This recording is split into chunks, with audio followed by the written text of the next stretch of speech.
Friends, आज की कहानी है स्वार्थी रिश्ता भाग 2। पिछले भाग में आपने पढ़ा पारुल और रचना सगी बहनें हैं। पारुल की शादी वरुण से होने वाली होती है, लेकिन पारुल अपने सपनों को पूरा करने के लिए शादी वाले दिन भाग जाती है। लेकिन यह सब जब रचना को पता चलता है तो रचना अपने मम्मी पापा की इज्जत बचाने के लिए बिना किसी को बताए पारुल का दुल्हन वाला जोड़ा पहनकर चुपचाप मंडप में बैठ जाती है। जब रचना विदा होकर अपने ससुराल जाती है तो वरुण उसका घूंघट उठाता है तो हैरान रह जाता है। वह पूरा घर सर पर उठा लेता है और रचना के मम्मी पापा को भी घर पर बुला लेता है। लेकिन यह सदमा रचना के पापा बर्दाश्त नहीं कर पाए और उन्हें हार्ट अटैक आ जाता है। रचना की माँ को जब यह पता चलता है कि रचना के पापा को हार्ट अटैक आया है, वह भी यह सदमा बर्दाश्त नहीं कर पाई और वह भी इस दुनिया से अलविदा कह चुकी थी और रचना की हालत बहुत ज़्यादा खराब थी। वह बार बार बेकाबू हो जाती थी और जोर जोर से रोने लगती। अब आगे वरुण अपनी माँ से कहता है वो मेरी पत्नी नहीं है, धोखा दिया है उसने मुझे। तभी वरुण के पिता उसे कहते हैं अब जो भी हो ये सब बातें बाद में भी हो सकती हैं, फिलहाल हमें ये सोचना है अब क्या करें। और मैंने सोचा है हम रचना को अपने घर ले चलते हैं, जब सब नॉर्मल हो जाएगा तब तुम्हारे और उसके तलाक के लिए अप्लाई भी कर देंगे कोर्ट में। मगर मैं तो मिसेस सुरभि जो कुछ कहना चाहती है मगर अपने पति के रोकने पर चुप हो जाती है और वरुण भी हाँ कर देता है। वरुण के माता पिता रचना को अपने घर ले आते हैं। रचना अपने घर से आने के लिए बिल्कुल भी तैयार नहीं थी, मगर उसके पास और कोई रास्ता भी नहीं था। उसे न चाहते हुए भी वरुण के घर आना पड़ा। रचना नम आंखों से अपने घर को देखती है और अलविदा कहती है।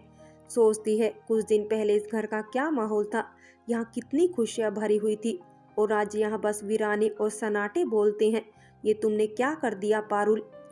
रचना वरुण के घर आ तो गई थी और अभी भी वह वरुण की पत्नी थी, तो उसे वरुण को देखकर बहुत उलझन महसूस होती थी।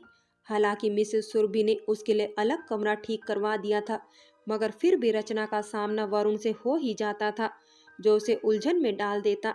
ये सच था, वह और वरुण पहले बहुत अच्छे दोस्त हुआ करते थे, मगर आज जो रिश्ता उन दोनों के बीच था उससे वह वरुण की आंखों में बस अपने लिए गुस्सा ही देख रही थी, जिसकी वजह से रचना हमेशा कोशिश करती रहती कि उसका सामना उससे न हो।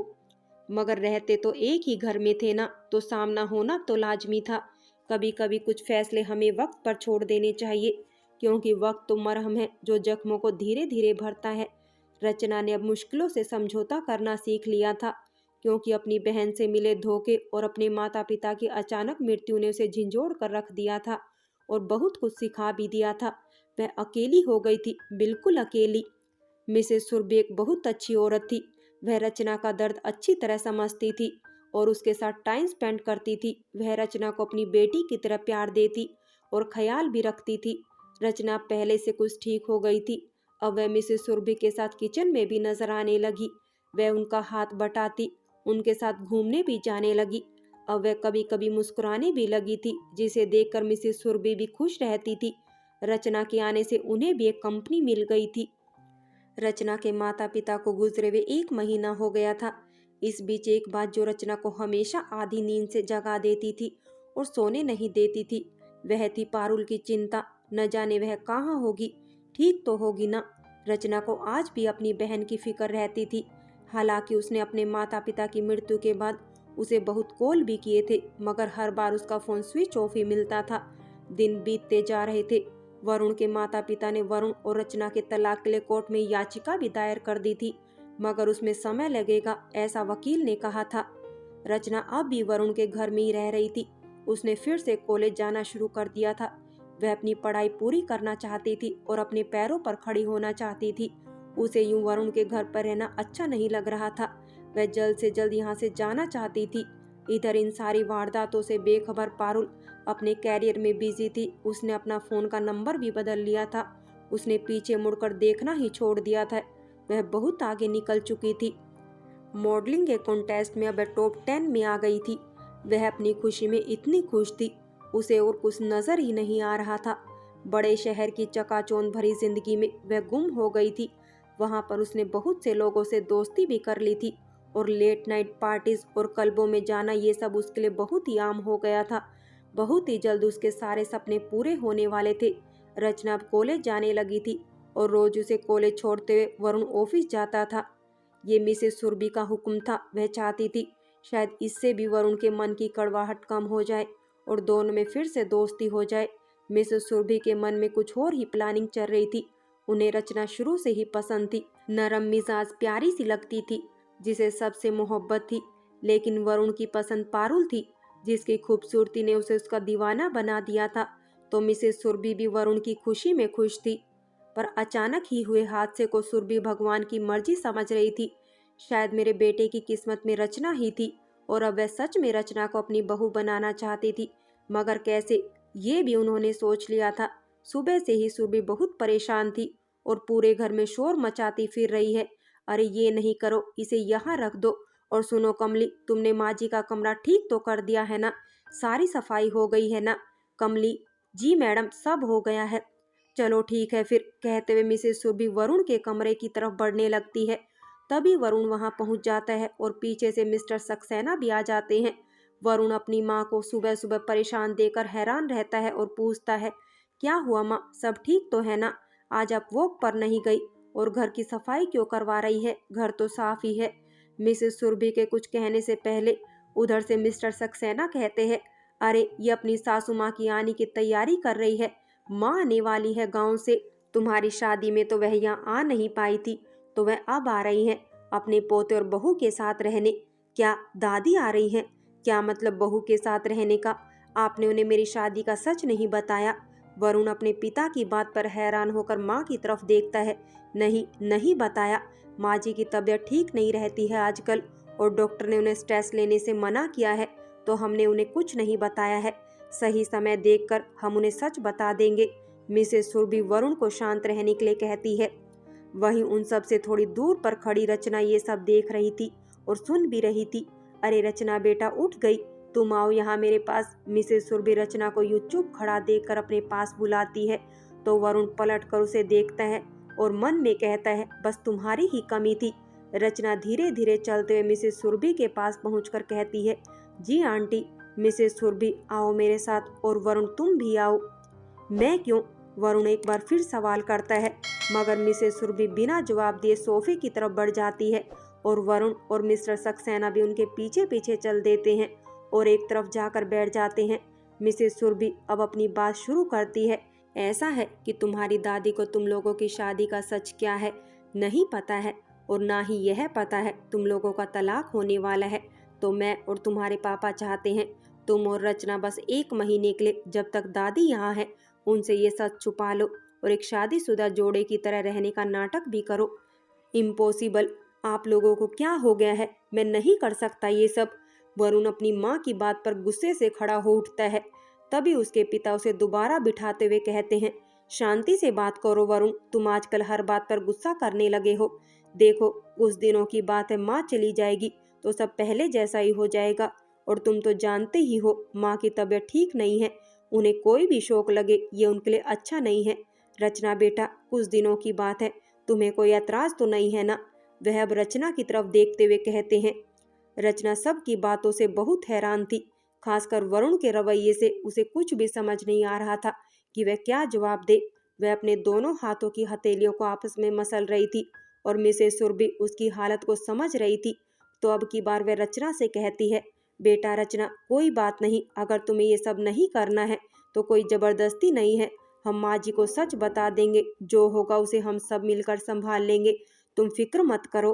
मिसेस सुरभि और उनके पति और वरुण वहां से उठकर जाने लगते हैं तो रचना पीछे से अचानक मिसेस सुरभि का हाथ पकड़कर रोक लेती है। उसकी आंखें आंसू से भर आती हैं। वह कहती है, आंटी, जैसा आप चाहेंगी वैसा ही होगा, बस कुछ ही दिनों की बात है ना। I will manage. मैं एक बार अपने माता पिता को अपनी की हुई गलती से खो चुकी हूँ। मैं नहीं चाहती आप सब भी इस दर्द से गुजरे। इतना कहकर रचना उठती है और सीधे अपने कमरे में चली जाती है और वरुण और उसके माता पिता बस उसे देखते रह जाते हैं। कुछ देर बाद वरुण का कमरा। रचना दरवाजे पर नॉक करती है, कम इन। अंदर से आवाज आती है।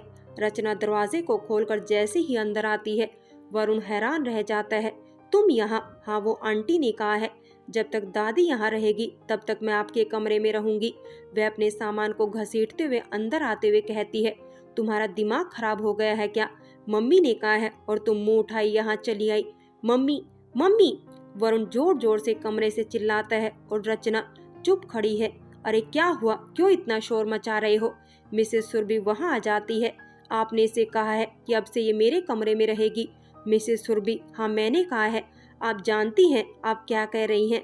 मिसेस सुरभि, हाँ मैं जानती हूँ, इतना बड़ा कमरा है तुम्हारा, एक तरफ तुम रह लेना और एक तरफ रचना रह लेगी।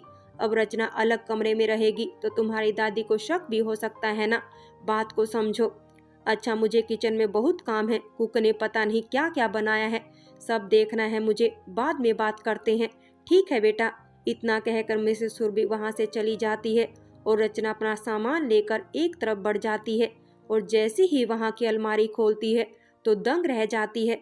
उस अलमारी में पहले से ही नए नए जोड़े सजे हुए रहते हैं जिसे वरुण ने पारुल के लिए खरीद कर पहले से रखे थे। उस अलमारी में वरुण और पारुल की बहुत सी तस्वीरें भी लगी हुई थी।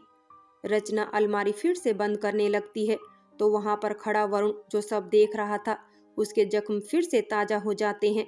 वह रचना को हैरत से देखकर कहता है, ज्यादा हैरान होने की जरूरत नहीं है, अब मेरे लिए इन सब के कोई मायने नहीं है। कमली से कहकर सारी अलमारी खाली करवा लो और इसका सारा सामान स्टोर रूम में रखवा देना या चाहे आग लगा देना, कहकर वरुण वहां से जाने लगता है। रुको, कोई बात नहीं, मैं कहीं और रख लूंगी। रचना अचानक ही बोल पड़ती है। उसे लगता है वरुण ये सब उसकी वजह से कह रहा है। जितना कहा है उतना करो, ज्यादा अच्छा बनने की कोशिश मत करो। एक बार तुम्हारी अच्छाई का परिणाम हमें मिल चुका है, अभी जो कहा है वो करो, समझी? वरुण बिना रुके कहकर वहां से चला जाता है और थोड़ी देर बाद कमली वहां आ जाती है और अलमारी साफ करने लगती है। रचना ये सब होते हुए देखती रहती है और सोचती है, इतनी नफरत करने लगे हो मुझसे, मानती हूँ मुझसे गलती हुई है, पर बार बार इस चीज का एहसास क्यों दिलाते हो? और कुछ नहीं, हम पहले अच्छे दोस्त हुआ करते, कम से कम इस खातिर ही मुझे समझ लेते। मम्मी पापा कहाँ चले गए आप? मैंने आप लोगों के लिए ही तो नासमझी से कदम उठाया था और आप दोनों ही मुझे छोड़कर चले गए। कैसे रहूंगी मैं अकेली, इतनी लंबी जिंदगी आप लोगों के बगैर? सोचते सोचते वह रोने लगती है। कमली जो अपने काम में व्यस्त रहती है, वह रचना को रोते देखकर पूछने लगती है, क्या हुआ बीबी जी, आप क्यों रो रही है? रचना अपनी आंखों को साफ करते हुए कहती है, कुछ नहीं, बस ऐसे ही। आप साहब की वजह से परेशान है ना? साहब दिल के बुरे नहीं हैं, बस उन्हें किसी बात से अगर चोट पहुंचती है तो वह जल्दी नहीं भूलते, थोड़ा समय लगता है उन्हें, पर आप फिक्र ना करें, सब ठीक हो जाएगा। रचना एक जोर की सांस लेती है। रचना वरुण के कमरे में अपने सारे सामान को शिफ्ट कर लेती है। जिंदगी क्या थी और क्या हो गई, वह बिस्तर पर लेटी हुई अपनी ही सोचों में गुम थी। आज इस कमरे में पारुल को होना चाहिए था, वरुण की जिंदगी में उसे होना चाहिए था, मगर सब कुछ उलट पलट कर रह गया है। वह चली गई थी और मैं बेबस उसकी गलती को एक बार फिर से छुपाने चली थी, वो भी बिना उसका अंजाम जाने। न जाने सोचते सोचते कब उसकी आंख लग गई थी और वह बचपन की यादों में खो गई थी।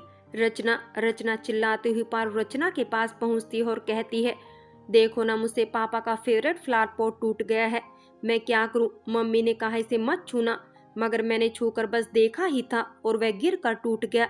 अब मैं क्या करूं? मुझे बहुत ज्यादा डांट पड़ेगी। पारुल रोने लगती है और रचना कहती है, कुछ नहीं होगा, मैं पापा से तुम्हारे बदले मैं डांट खा लूंगी, तुम कह देना वह मैंने तोड़ा है। फिर दोनों एक दूसरे का हाथ पकड़कर चलने लगती है। पारुल, रचना अचानक से नींद से जाग जाती है और कहती है, ओह ये सपना था, नहीं ये हकीकत थी। न जाने मैंने कितनी दफा उसे बचाया था बचपन में भी और आज भी, मगर तुमने मेरे साथ ऐसा क्यों किया पारुल? तुम इतनी स्वार्थी क्यों हो गई? फ्रेंड्स, बाकी की कहानी अगले भाग में देखें।